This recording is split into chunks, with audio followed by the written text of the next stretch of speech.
one difference.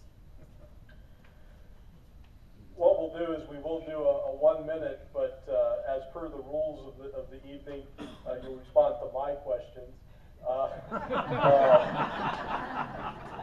If folks in the audience would like answers, why feel free to ask.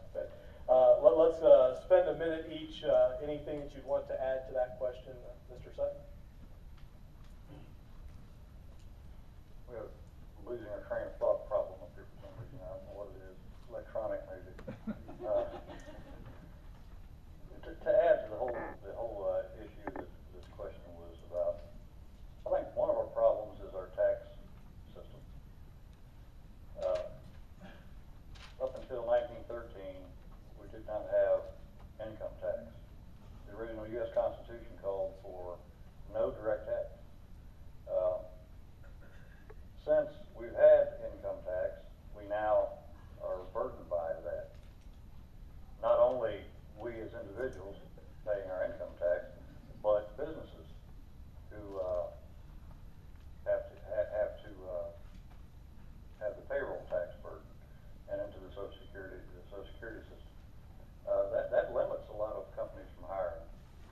I know for a fact, in my own experience and people that I know, that have gotten a 1099 as opposed to a W-2 at the end of the year because their employer just couldn't afford to go through all the things to do, and yet they may not have even been a contract person.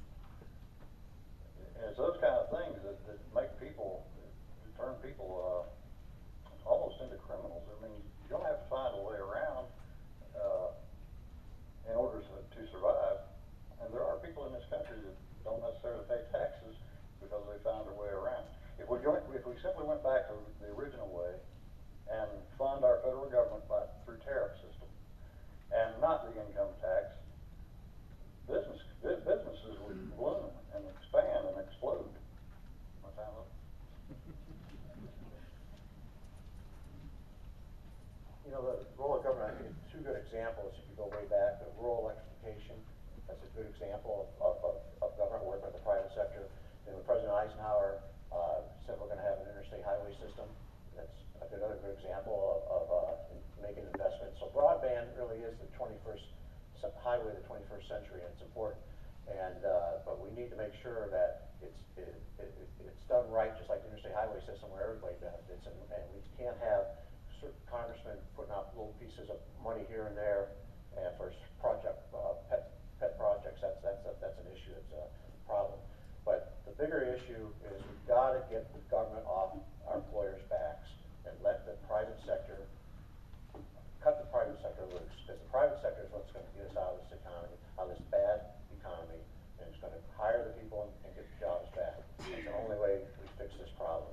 And we have an intrusive government, a government that is growing bigger and bigger, raising taxes, raising spending, and borrowing money that we shouldn't be borrowing.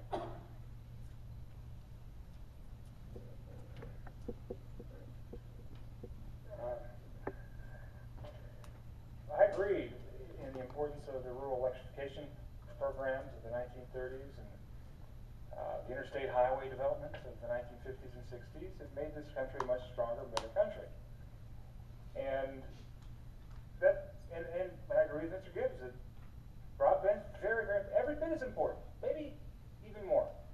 I just can't understand why he opposes this plan. He called it a boondoggle. Presumably, he would have not sought the money or turned it down had it been offered if you were in office. When I mentioned in my opening about having a plan for this region, that's a big part of it. And the only other thing I'm going to say is I hope, Ken, that you will ask Mr. Gibbs where his policies differ from the Bush policies when it comes to economic development.